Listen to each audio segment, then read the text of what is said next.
নমস্কাৰ আপোনালোক সকলোকে মোৰ ইউটিউব চেনেল টিচাৰ্ছ কৰ্ণাৰলৈ পুনৰ এবাৰ স্বাগতম জনাইছোঁ।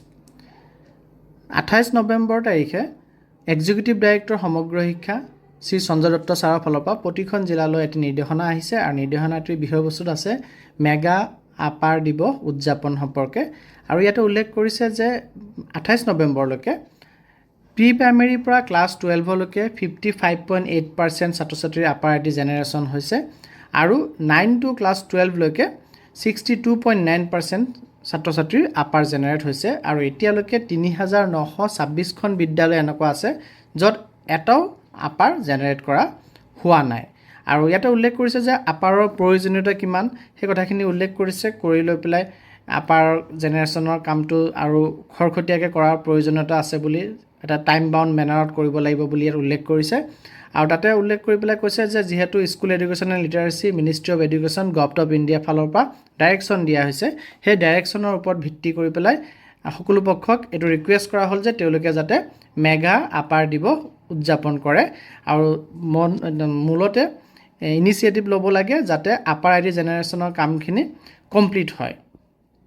আৰু ইয়াৰ যি ভেলিডেশ্যন কৰিবলগীয়া আছে সেইখিনি 9 আৰু 10 ডিচেম্বৰ তাৰিখটিত ইন অল মেনেজমেণ্ট স্কুলত যাতে আপাৰ মেগা আপাৰ দিৱস 9 আৰু 10 ডিচেম্বৰ তাৰিখটিত পালন কৰে।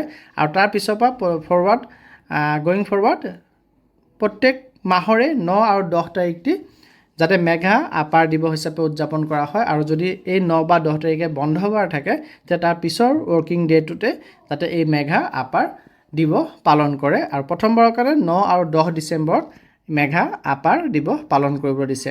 আৰু ইয়াতে উল্লেখ কৰিছে যে টাইমলাইন হিচাপে আমি আপাৰ আইডি জেনেৰেট কৰা কামখিনি আমি নৱেম্বৰৰ ভিতৰতে ফিনিছ কৰিব লাগিব, 2024 নৱেম্বৰৰ ভিতৰত।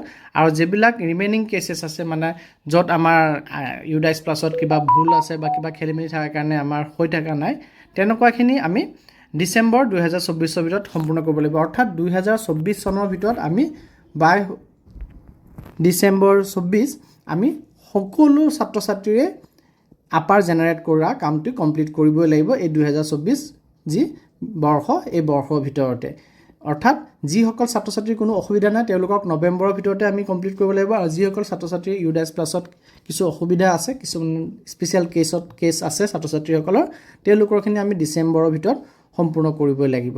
আৰু ইয়াৰ লগতে উল্লেখ কৰিছে যে প্ৰতিখন বিদ্যালয়ে আপাৰ আইডি ক্ৰিয়েশ্যনটোক ডকুমেণ্ট কৰিব লাগিব, ডকুমেণ্টেশ্যন ৰাখিব লাগিব, ৰেকৰ্ড ৰাখিব লাগিব। আৰু তাৰ লগতে তেওঁলোকে আপাৰ আইডি যি ডিজি লকাৰত ষ্ট'ৰ হৈ আছে প্ৰতিজন ছাত্ৰ ছাত্ৰীক প্ৰভাইড কৰিবৰ কাৰণে তাৰ প্ৰিণ্ট আউট কপি লাগিব। আৰু ইয়াৰ লগতে মেগা আপাৰ দিৱস উদযাপনৰ মনিটৰিং যে হ'ব তাৰ কাৰণে এক গুগল ট্ৰেকাৰ শ্বেয়াৰ কৰা হ'ব সময়ত, আৰু সেই গুগল ট্ৰেকাৰত এই ৰিপৰ্ট আমি কৰি গৈ থাকিব লাগিব। গতিকে থ্ৰুতে যদি আমি ক'বলৈ যাওঁ তেতিয়াহ'লে নৱেম্বৰ মাহৰ ভিতৰত আমি আমাৰ যি ছাত্ৰ ছাত্ৰীসকলৰ আপাৰ আইডি জেনেৰেশ্যন কাম চলি আছে এইখিনি সম্পূৰ্ণ কৰিব লাগিব। আৰু যিখিনি স্পেচিয়েল কেছ আছে ছাত্ৰ ছাত্ৰীসকলৰ ক্ষেত্ৰত সেইখিনি শুধৰাই লৈ পেলাই বা সেই কেছখিনি আমি ছল্ভ কৰি লৈ পেলাই এই বৰ্ষতে অৰ্থাৎ 2024 ডিচেম্বৰৰ ভিতৰত আমাৰ সম্পূৰ্ণ ছাত্ৰ ছাত্ৰীৰে আপাৰ জেনেৰেশ্যনৰ কাম আমি কমপ্লিট কৰিব লাগিব। আৰু তাৰ লগতে উল্লেখ কৰিছে যে আমি প্ৰতিটো মাহৰে 9 আৰু 10 তাৰিখটি মেগা আপাৰ দিৱস হিচাপে আমি উদযাপন কৰিব লাগিব।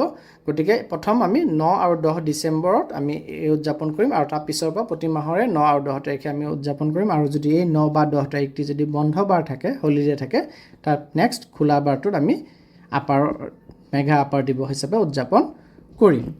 ধন্যবাদ।